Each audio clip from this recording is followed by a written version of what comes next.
This is music, and this is a pentagram that will electrify you.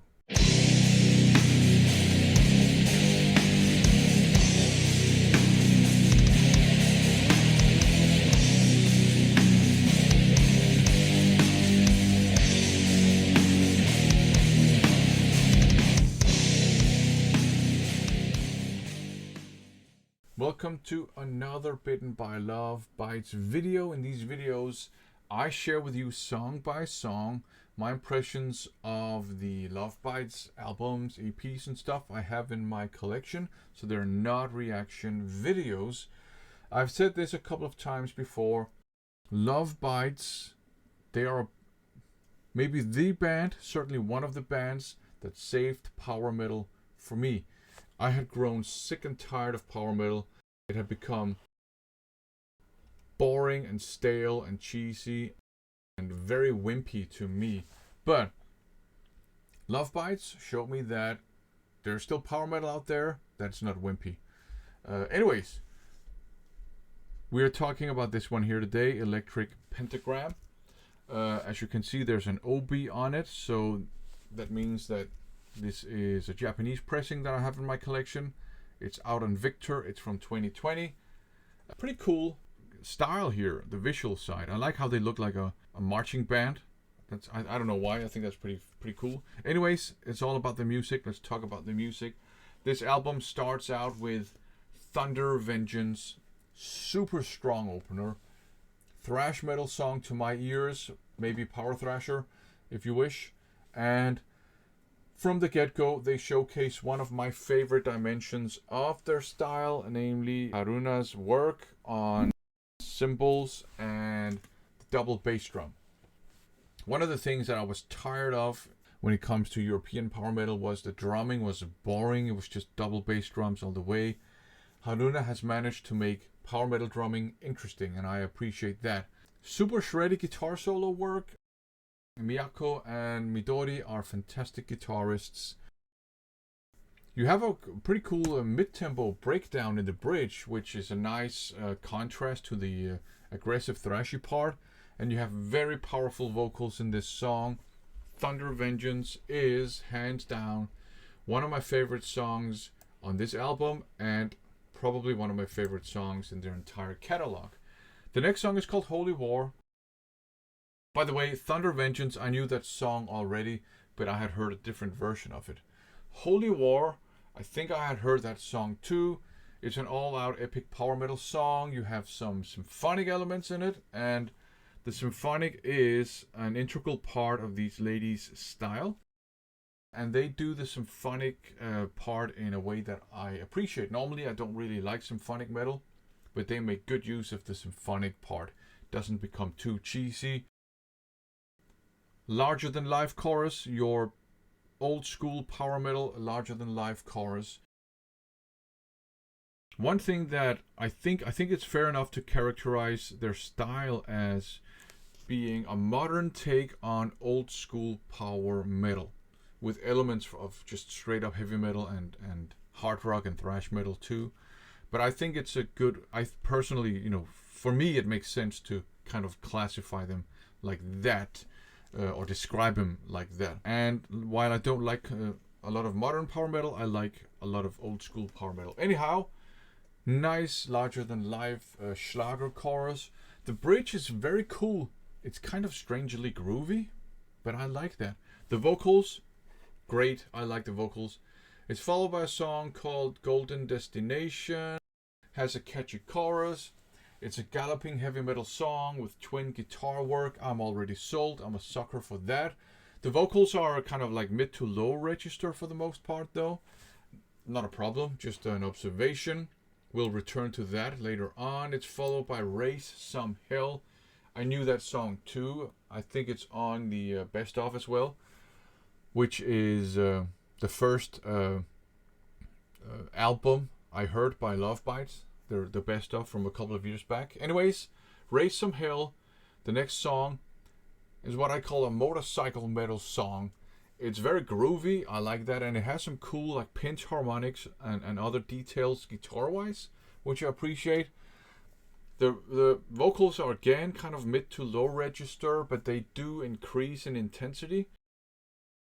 You have another super catchy chorus, and you even have some gang vocals. Gang vocals are known primarily from crossover thrash and hardcore punk, so I like how gang vocals made their way into a motorcycle power metal song. I just like that. It has a really cool bridge. Lots of interesting simple accentuations by Haruna on the drums. Very cool guitar work as well. Raise Some Hell. I like this song. It's a very cool song. The gang vocals just add an extra dimension. Anyways, the next one is Today Is the Day. It's another galloping song with twin guitar harmonies. I'm sold on that already.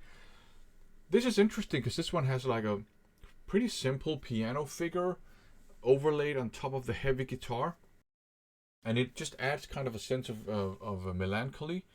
And it does, this is going to be weird, but it partially reminds me of U2, their very, very early stuff.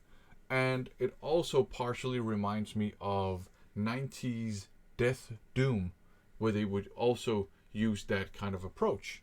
Interesting. I don't know if it's a hot take, but that's the vibe I get. The riff in the verse proper is actually pretty cool. It's very groovy. It's kind of almost semi-percussive in a way, which I appreciate. You got your big, big, big chorus again, like that. You have a very cool bridge with some neoclassical elements without it being too Yngwie Malmsteen, if you know what I mean. Again, you have like mid-range, low-range register vocals, but they're still powerful. So Today's the Day. That's another good song. I like it. The next one is When Destinies Align. I think I had heard this one before I picked up this album too.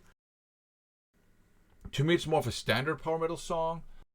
It's not bad, but what makes it interesting to me in the first verse, it's the cymbal work and the bass drum work. The chorus is good. Very powerful vocals in the chorus, and the song does become even more interesting after the first chorus. There's some excellent guitar solos and excellent twin guitar work in this song, and it doesn't sound a little bit inspired to my ears by Ride the Sky by Helloween. Now, I'm a bad fan of music artists in the sense that I don't really follow their personal lives. I don't really follow their Twitters or X or whatever that shit show is called now. I don't follow their social media. I don't really have time to do that other than listen to the music. It is interesting, I will say, to learn about these artists' inspirations. And I seem to remember someone telling me that this band in particular, Haruna, that they are big fans of Helloween. So it does make sense that there are some nods and homages to Helloween here. There's just some part of the vocal melodies and places that just remind me of Ride the Sky, which is a fantastic song too. So not a critique at all. I actually like how Lovebites are not afraid to pay homage to the bands that came before them and inspired them. So I appreciate that. The next one is called A Frozen Serenade. This is kind of a funky song almost. It has some soulful vocals as well. I like that. Kind of groovy. It's kind of slow. It does have some epicness to it as well. Some fun symphonicity, as it were. And it's another song with a really cool bridge.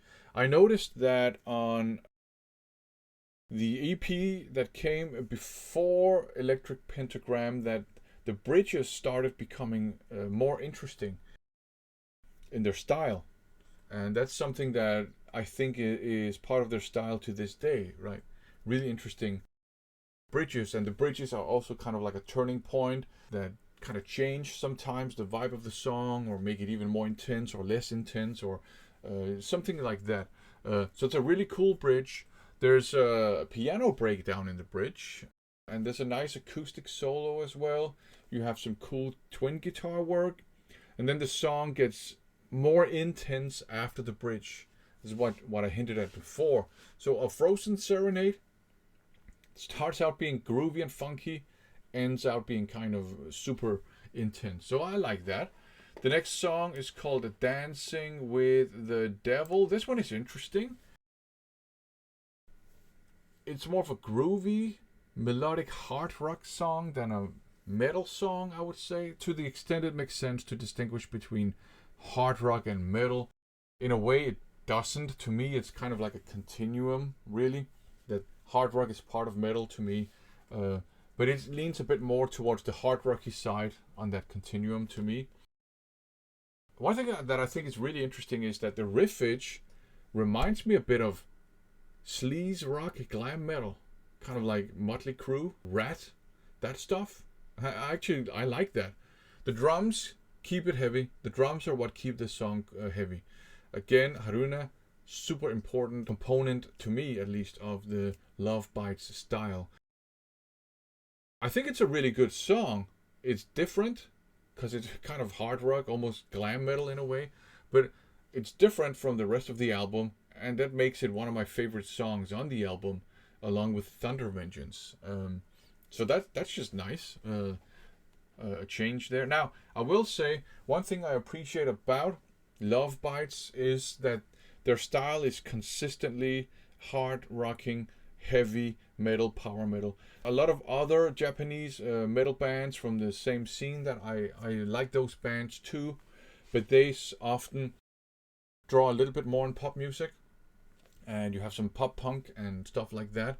There's not a lot of that in Lovebites style, and that's not a critique of the other bands either. It's just a way in which Lovebites kind of stand out, as it were. Okay, moving on. The next one, the 9th track, is Signs of Deliverance. Up-tempo track. Really cool twin guitar work. And while it's not my favorite song on the album, I think the twin guitar work in this song might be my favorite twin guitar stuff on the album. It's a standard power metal song, I think. You have some vocal melodies that remind me a little bit of Back in the Village by Iron Maiden, a bit of a deeper cut from Peace of Mind. Again, you have a really awesome riff and a song that gets more interesting from the riff and onwards, and you have a very cool chorus. Great, like I said, twin guitar work in this song for sure. It's followed by Set the World on Fire. It has a very ominous opening. I think I've heard this. I had heard this song before, picking up the album too. It's a power thrasher when it kicks in. You have some really thrashy riffage. Reminded me a little bit of Testament. Maybe a bit of an Annihilator feel to it too, but more Testament style riffage. Super aggressive song. And you even have not just like gang vocals and stuff, but you have some crossover hardcore punk elements in parts of the composition itself. Check it out and see if you can detect those yourself. I really appreciated that. That's cool. The chorus, very melodic though. You have some fantastic riffage in the chorus with inbuilt guitar harmonies. Lovebites are very good at that. Powerful vocals in the chorus too. You have a very cool guitar solo with an excellent breakdown just before it. And this is another favorite song of mine on this album. I think just I guess minor gripe I have with the album. I think this should have been the closing song on the album, but it's not. And I don't think I don't even think this is a special edition with bonus tracks. I think they just picked this order of songs. Fantastic song, and a favorite song of mine in their catalog as well. It's followed by The Unbroken. Like Dancing with the Devil, this strikes me as being a bit more of a hard rock song, and it also has a kind of a glam sleaze metal feel to it. But there's also part of the drive that reminds me a little bit of Twilight Zone by Iron Maiden. I think this is probably a very deep cut. I think it was only released on a single back in the day, but it This song has a similar drive, and maybe it also reminds me a little bit of some Thin Lizzy songs, because I think Twilight Zone was inspired by some earlier Thin Lizzy songs. Anyways, doesn't matter. It has a really good chorus, and I think maybe it has the best chorus, in my opinion, on this album. And again, just like Dancing with the Devil, this one is a little bit different. Change of pace, change of style, more sleazy hard rock style, and that makes it one of my favorite songs in this album too. And it's followed by the last song, Swan Song is the name, so title wise it makes sense that this is the last song on the album, but I would like to have seen Set the World on Fire, because then you would start out with Thunder Vengeance, a thrash metal song, and you would have bookended the album with a thrash metal song. Minor gripe, doesn't matter. Swan Song has some very nice twin guitar work as well. To me, it's a bit more of a standard power metal song as well, but you have some straight up heavy metal riffage in places, which I like. Nice little guitar details as well throughout the song. Nice pre-chorus, nice chorus as well. I like how you got some piano stuff in the chorus that works very well. And the piano kind of adds this kind of, again, melancholic, maybe neo-romantic feel. And again, you have a very interesting bridge, kind of progressive metal style bridge. And of course, you have, I don't know why I say of course, only if you know the song. It has a kind of a choir towards the end, which is cheesy, but it's the good kind of cheese, right? Just like some cheddar on an enchilada or something. It's fine, it's perfect. I really like that choir. So Electric Pentagram, I think, is a great album. One thing I noticed is that there's more mid-range and low-range register singing on this album than on the previous releases. I just noticed that. Of course, Haruna, she's the queen of excellent cymbal work and kick drum work as well. She's fantastic. I think her drumming, like I said, is I've said it a couple of times in other videos too. It's a very important element of the Lovebites style to me. You have some great guitar solos on here that kind of mix like technical playing, melodic playing, shredding, and just rock noise, and it's a nice balance of those things. And you have some cool solo trade-offs. Miyako, Midori, they are fantastic guitar players. They play great solos, great rhythm guitar too. Speaking of which, the guitar tone is quite heavy on this album, I think. It's heavier than on the previous releases to my ears. And of course, you have lots of great twin guitar work. I'm a massive fan of Iron Maiden. Thin Lizzy, twin guitar work is part of the style of those bands. And Lovebites too. I think you can add Lovebites to one of the great bands that have mastered twin guitars. This album seems to lean a little bit more towards heavy metal than all-out power metal. And you have those hard rock songs too.